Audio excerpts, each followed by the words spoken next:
Hello, freak bitches. Yeah, I feel good, man. I fucking got a suit from Hugo Boss a couple of months ago off the rack, and this was like, so happy. I could just buy a suit off the rack, you know? Before I had to have it made and go for a fitting, go for another fitting, all that I'm shit, sure man. if they looked at the measurements You know? on paper, they were like, what the fuck Yeah, are what we is making this? a suit for? What is this? You know, it's like this wide going down. What is this? Is a wardrobe? What is it? You know? So, yeah, I look on the other side of it. You know, young guys coming up, maybe they think, oh, that's strange. Like, and they ask me, don't you look at the pictures back and think, wow, I look like that? I'm like, no. I just look at that and I think, wow, that was fucking extreme and what I did, and that's crazy and it's incredible. But does it weird you out to look at pictures of yourself? Like, does a little bit sometimes when I look at those black and white pictures. Giant picture of Dorian Yates in his prime. If you got any of those black and white pictures, man, that's just like insane. There it is. Look at that. That's insane, man. That's like you couldn't really fit any more muscle onto that frame, really. You know, not really. so, no. Like, I know I went to places and I did things that other people, you know, in the gym. Look at your fucking forearms. Well, there's the thing, forearms. I never did any training for forearms. All that was just from gripping the bar when I was doing back training mainly and some bicep training and stuff. So I had 19-inch forearms and I didn't do a single fucking exercise for them apart from gripping onto stuff. Look at that. It's so ridiculous. Well, that's a good picture, but it's not me. Who is that? I don't know.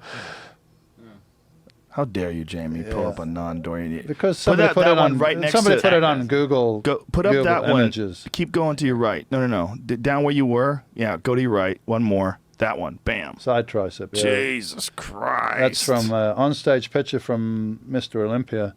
So what you can see if you look on the legs, you can see the thinness of the skin and the density of the muscle underneath. Like there's no fat, there's no water between the skin layer and the muscle layer. What percent of body fat did you get down to? Well, I don't really know because I had skin fold calipers. I used to do the skin fold calipers. And they're not accurate. They used to get down to like 3.5, probably like a month out. But I know I got leaner after that, but they didn't really register because they're not that accurate after that point. So I don't know, maybe 3%, but it's, you know, nobody measures your body fat. It's what you look like. It's a visual thing. So it's really what you look like in the mirror. But how did you know, like, how much water to drink and when to back off and... experience. I didn't really... look at your fucking legs, dude. I didn't restrict water intake until like maybe 24 hours before the contest. So. Look at your right leg there. That's preposterous. Yeah, that's a huge medialis right over the knee there. Jesus. Yeah, that's a lot of sick work, man. That's like I used to train legs pretty much once a week, and for 4 or 5 days of every week, I had trouble sitting on the toilet. I had trouble moving around. I mean, if I didn't, I wouldn't be happy, man. I had to feel that fucking pain in the ass, pain in the leg, just to sit down. But hey, it's satisfying because you know you've fucking done some damage, right? If it's like that, and the damage repairs itself to get slightly bigger and stronger. Bodybuilding is just an adaptation to stress. Yeah. You know, you put a certain stress, your body's going to adapt to it. Fuck, I need to get bigger and stronger so I can handle this stress next time. That's basically what it is. So you're continually trying to stress yourself.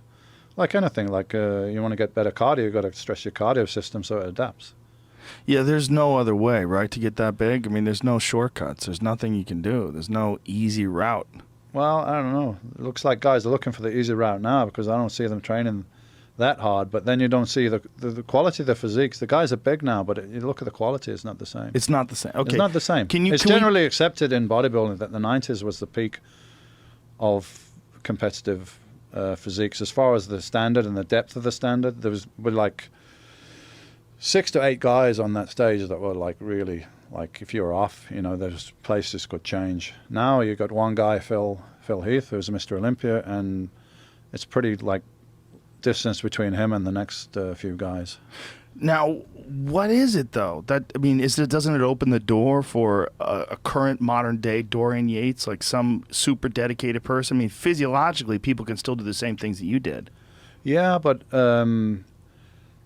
things have changed since the 90s. There's a lot more avenues that people could choose to go down as like doing a sport. Or I mean, for instance, UFC, it didn't exist Right. in the early 90s. I remember watching the first show on I was in New York. I watched it on TV, the very first one, you know, with Royce Gracie. So you got MMA, you got CrossFit, and you got all these other competitions now in the bodybuilding arena. That's not bodybuilding. It's men's physique, where they wear the board shorts and they're gonna have the nice physique and abdominals, the kind of physique that most people aspire to have, I guess.